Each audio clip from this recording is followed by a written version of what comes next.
So hello guys, welcome to Dinesh perspective. ಇವತ್ತು ನಾವೆಲ್ಲಿ ಬಂದಿದ್ದೀವಿ ಅಂತ ಹೇಳಿದ್ರೆ ಆಕಾಶ್ ಹೊಸಕೋಟೆ ದಮ್ ಬಿರಿಯಾನಿ. ಸೊ ಬಿಸಿ ಬಿಸಿ ಸೌದೆ ಒಳಗಡೆ ರೆಡಿ ಆಗೋದಂಥ ಬಿರಿಯಾನಿ ಅಂತಲೇ ಹೇಳಬೇಕು. ಟಗರು ಮಟನ್ ಬಿರಿಯಾನಿ ಮತ್ತು ಚಿಕನ್ ಬಿರಿಯಾನಿ, ಚಿಕನ್ ಕಬಾಬ್, ಮೂರೇ ಐಟಮು ಲಿಮಿಟೆಡು. ಬಟ್ ಸಿಕ್ಕಾಪಟ್ಟೆ ಕ್ರೌಡು ವೆಯ್ಟ್ ಮಾಡ್ತಾ ಇದ್ದಾರೆ ಅಂತಲೇ ಹೇಳಬೇಕು. ಸೊ ಬೆಳಗಿನ ಜಾವ 5 ಗಂಟೆಗೆ, ಸಂಡೇ ಮಾತ್ರ ನೋಡೋಕೋದ್ರೆ ಬೆಳಗಿನ ಜಾವ 5 ಗಂಟೆಗೆ ಇರುತ್ತೆ. ಇನ್ನು ಮಿಕ್ಕಿದ ದಿನ ಟ್ಯೂಸ್ಡೇ ಟು ಸ್ಯಾಟರ್ಡೇ ನೋಡೋಕೋರೆ ಬೆಳಗ್ಗೆ ಒಂದು 12 o'clock ಆ ಥರ ಸ್ಟಾರ್ಟ್ ಆಗುತ್ತೆ ಮಧ್ಯಾಹ್ನ.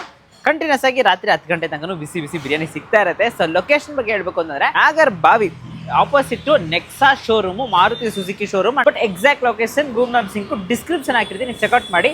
ಒಳಗೆ ಹೋಗ್ಬಿಟ್ಟು ಬಿಸಿ ಬಿಸಿ ಬಿರಿಯಾನಿನ ಟ್ರೈ ಮಾಡೋಣ ಬನ್ನಿ, ಲೆಟ್ಸ್ ಗೋ.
ಒಳ್ಳೆ ಅರೋಮಾ ಗೈಸ್. ಎಷ್ಟು ಜನ ಕ್ರೌಡ್ ಆ್ಯಕ್ಚುಲಿ ನೋಡೋಕ್ರೆ ಎಲ್ಲ ವೆಯ್ಟ್ ಮಾಡಿ ಫೈನಲಿ ಇವ್ರ ಹತ್ರ 5 AM ಅಲ್ಲಿ ಸಿಗುವಂಥ ಚಿಕನ್ ಬಿರಿಯಾನಿ ಕೂಡ ತಗೊಂಡಿದ್ದೀವಿ.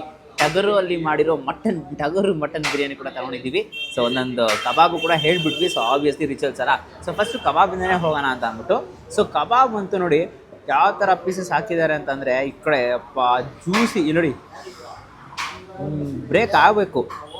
ಸೊ ಅದನ್ನು ಹಂಗೆ ಟ್ರೈ ಮಾಡೋಣ. ಕಬಾಬ್ ಫಸ್ಟು.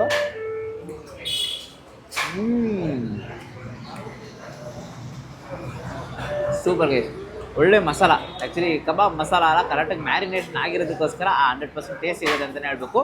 ತುಂಬಾ ಚೆನ್ನಾಗಿದೆ. ಸೊ ಬೆಳಗಿನ ಜಾವ ಬಂದಾಗ ಬಿಸಿ ಬಿಸಿ ಬಿರಿಯಾನಿ ಜೊತೆಗೆ ಸ್ಟಾರ್ಟರ್ಸ್ ಬೇಕೇ ಬೇಕಲ್ಲ, ಹಾಗಾಗಿ ಕಬಾಬ್ನ ತೊಗೊಂಡು ಎಂಜಾಯ್ ಮಾಡ್ಬೋದು. ಸೊ ಪಕ್ಕದಲ್ಲೇ ಚಿಕನ್ ಬಿರಿಯಾನಿ ಕೊಟ್ಟಿದ್ದಾರೆ.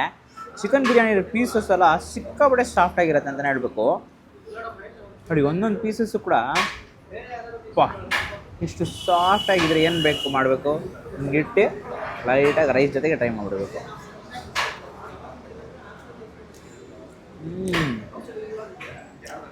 ಸೂಪರ್, ಒಳ್ಳೆ ಡೆಲಿಷಿಯಸ್ಸು.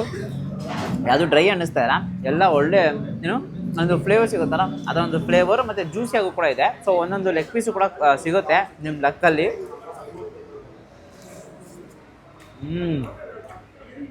ತುಂಬ ಚೆನ್ನಾಗಿದೆ ಗೈಸ್. ಇಲ್ಲ ಹತ್ರ ಬಂದರೆ ಕೂಡ ಗೊತ್ತಾಗುತ್ತೆ. ಆ ರೈಸು ಕೂಡ ಕ್ವಾಲಿಟಿ ನೋಡಿ ಹೆಂಗಿದೆ, ಉದ್ರಾಗಿ ಒಳ್ಳೆ ಸೌದೆ ಒಳ್ಳೆ ಬಿರಿಯಾನಿ ಅಂತಲೇ ಹೇಳಬೇಕು. ರೈಸ್ ಒಳ್ಳೆ ಘಮ ಬರ್ತಾಯಿದೆ. ಇದು ನನಗೆ ಒಂದು ಫ್ಲೇವರ್ ಟೇಸ್ಟ್ ಮಾಡೋಣ.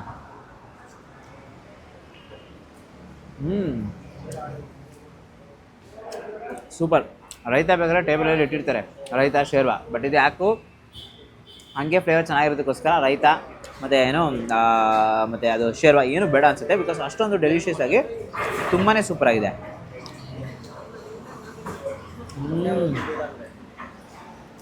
ಹಂಗೆ ಪಕ್ಕದಲ್ಲಿ ಬಂದರೆ ಮಟನ್ ಬಿರಿಯಾನಿ ಪೀಸಸ್ ಒಂದೊಂದು ನೋಡಿ ಹೆಂಗಿದೆ. ಈ ಪೀಸ್ನ ಬ್ರೇಕ್ ಮಾಡಿದರೆ ಹಾ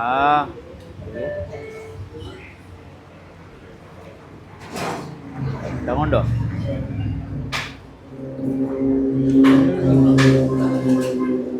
ಆ್ಯಕ್ಚುಲಿ ನೋಡ್ಕೊಂಡ್ರೆ ಸಿಕ್ಕಾಪಟ್ಟೆ ಸಾಫ್ಟ್ ಆಗಿರುತ್ತೆ. ಆ್ಯಂಡ್ ಆ್ಯಕ್ಚುಲಿ ನೋಡ್ಕೊಂಡ್ರೆ ಚಾಪ್ ಪೀಸು ಈ ಥರ ಎಲ್ಲ ವೆರೈಟೀಸ್ ಆಫ್ ಮಟನ್ ಪೀಸಸ್, ಟಗರು ಪೀಸಸ್ ಎಲ್ಲ ಹಾಕಿರ್ತಾರೆ. ಸಿಕ್ಕಾಪಟ್ಟೆ ಸಾಫ್ಟ್ ಆಗಿರೋ ಒಂದು ಮಟನ್ ಅಂತಲೇ ಹೇಳಬೇಕು. ನೋಡಿ ಜಸ್ಟ್ ಇಷ್ಟೇ ಚಿಕ್ಕ ಪೀಸಸ್ ಆಗಿರೋ ಸಿಕ್ಕಾಪಟ್ಟೆ ಕ್ವಾಂಟಿಟಿ ಅಂತೂ ಸೂಪರ್ ಅಂತಲೇ ಹೇಳಬೇಕು. ಪೀಸ್ನ ರೈಸು ಎಲ್ಲ ಮುಚ್ಚಿ ಒಂದು bite yeah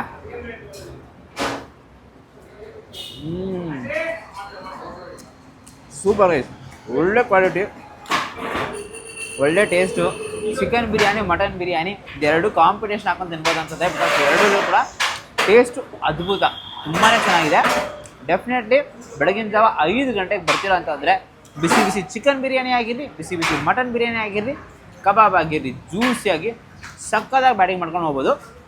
and usually Nagarbhavi ಸುತ್ತಮುತ್ತ ಜನ ಇರ್ತಾರಲ್ಲ, ಅವ್ರ ಹತ್ರ ಈ ವಿಡಿಯೋನ ಶೇರ್ ಮಾಡಿಬಿಟ್ಟು ನಮ್ಮ ಚಾನಲ್ನ ಸಬ್ಸ್ಕ್ರೈಬ್ ಮಾಡಿಕೊಂಡು ಈ ಥರ ಜಾಸ್ತಿ ರೆಗ್ಯುಲರ್ ವೀಡಿಯೋಸ್ಗೆ ನಮ್ಮ ಚಾನಲ್ನ ಫಾಲೋ ಆನ್ ಸಬ್ಸ್ಕ್ರೈಬ್ ಮಾಡಿ, ಅವಾಗೆ ನೀಟಾಗಿ ಬರ್ತಾ ಇರುತ್ತೆ. ಸೊ ಪಕ್ಕದಲ್ಲಿರೋ ಬೆಲ್ಲೈಕನನ್ನು ಕೂಡ ಪ್ರೆಸ್ ಮಾಡಿ ಇಟ್ಕೊಳ್ಳಿ. ಈ ವಿಡಿಯೋ ಇಷ್ಟ ಇದ್ದರೆ ಲೈಕ್ ಮಾಡಿ. ನಾಳೆ ಇನ್ನೊಂದು ವಿಡಿಯೋದಲ್ಲಿ ಸಿಗೋಣ. ಒಳ್ಳೆ ಬ್ಯಾಟಿಂಗ್ ಆಯಿತು, ಸಿಗೋಗ್ಬಿಟ್ಟು ಫ್ಲ್ಯಾಟ್ ಮಲಗಿಬಿಡೋದೆ. ಸೊ ಡೂ ವಾಟ್ ಇಲ್ಲ.